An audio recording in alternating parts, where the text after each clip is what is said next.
এই দেশের মানুষ খুব বেশি অস্থির, বাংলাদেশের মানুষ খুব বেশি অস্থির। আমি পৃথিবীর অনেক দেশে ঘুরেছি, সেখানে দেখেছি মানুষজন খুব ধীরস্থির ভাবে কাজ করতে পছন্দ করে। সুপার শপে যদি কিনতে যায়, they maintain the queue in super shop.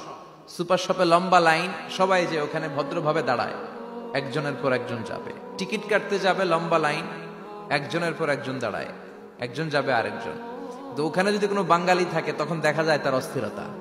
কেন সামনে এত লাইন, এত সময় লাগে কেন, আমি কখন পাবো, আমার কি হবে? অস্থিরতা আছে না নাই?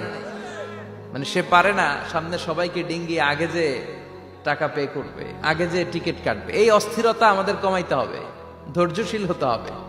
গোটা বিশ্বব্যাপী আমাদের এই বাংলাদেশের মানুষের এই বদনাম যে আমরা অস্থির প্রকৃতির, আমরা ঠান্ডা মাথায় ভাবি না। ঠান্ডা মাথায় ভাবতে হবে, ধৈর্যশীল হতে হবে। ইন্নামা সাবরু ইনদা সাদামাতিল উলা। বিষ্ণু বলেছেন, বিপদের প্রথম ধাক্কায় যে সবর ধারণ করতে পারে সেই তো সবুর।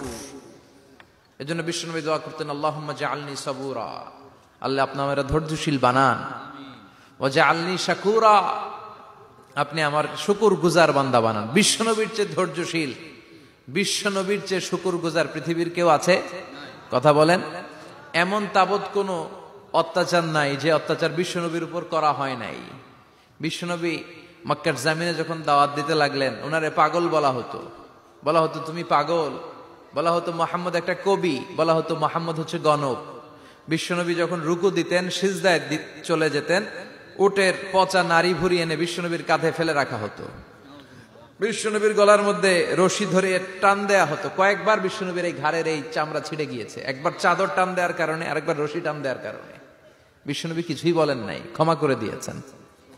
যেই মক্কার শত্রুরা বিশ্বনবীকে মক্কা থেকে বিতাড়িত করেছেন, এবং যেই রাতে উনি হিজরত করলেন, মাইগ্রেট করলেন, উনি কেঁদে কেঁদে বারবার মক্কার দিকে ফিরে তাকায়, আবার যায়, আবার ফিরে তাকায়, মাতৃভূমির মায়া ছাড়তে পারছেন না। আর বলছিলেন, মাক্কা তো আহাব্বুল বিলাদ ইলাইয়া, মক্কা আমার কাছে সবচেয়ে প্রিয় শহর। লাউলা উখরিজতু লামা খরাজতু মিনহা, আমার যদি বের করে না দেয়া হতো এই শহর থেকে, আমি কোনোদিন এই শহর থেকে বেরোতাম না। এত ভালোবাসতেন বিশ্বনবী মক্কাতুল মুকাররমাকে। ধৈর্যশীল ছিলেন। এত অত্যাচার অনাচারের পরে যখন মক্কা বিজয়ের ক্ষণ আসলো, এই মক্কাকে বিশ্বনবীর করতলগত করে দিল কে? ফাতে মক্কা হলো। বিশ্বনবী চাইলে পিছে পিছে প্রতিটা কাফের মুশরিককে শেষ করে দিতে পারতেন, ঠিক কিনা? কিন্তু বিশ্বনবী বললেন, লা তাসরিবা আলাইকুমুল ইয়াউম ইযহাবু আনতুমুত তুলাকা। কোন রিভেঞ্জ চলবে না আজকে, কোনো প্রতিশোধ নাই। একেবারে বড় যুদ্ধাপরাধী যারা, মারাত্মক যারা অফেন্স করেছে, তাদেরকে শাস্তির আওতায় আনা হবে, বাকি সবাইকে আমি ক্ষমা করে দিলাম। In the long history of the world, there is no instance of magnanimity and forgiveness which was showed by our beloved Prophet Muhammad when all of his enemies laid under his feet and he forgave them one and all. পৃথিবীর গোটা পৃথিবীর ইতিহাসে এরকম নজির কোথাও পাওয়া যায় না, যাকে এত অত্যাচার করে বিতাড়িত করা হয়েছে, নির্বাসন দেয়া হয়েছে, হিজরতে বাধ্য করা হয়েছে। তিনি যখন ওই শহরকে আবার বিজয় করলেন, কাউকে আঘাত করলেন না, আগুন জ্বালিয়ে শহরটাকে জ্বালিয়ে দিলেন না, ওদের বংশকে নির্বংশ করলেন না, বরং মুচকে হেসে উনি বললেন, যাও ক্ষমা করে দিলাম। কি ধৈর্যশীল ছিলেন। আবার দোয়াও করতেন, আল্লাহুম্মা জাআলনি সাবুরা, আল্লাহ আপনি আমার ধৈর্য বাড়ায় দেন।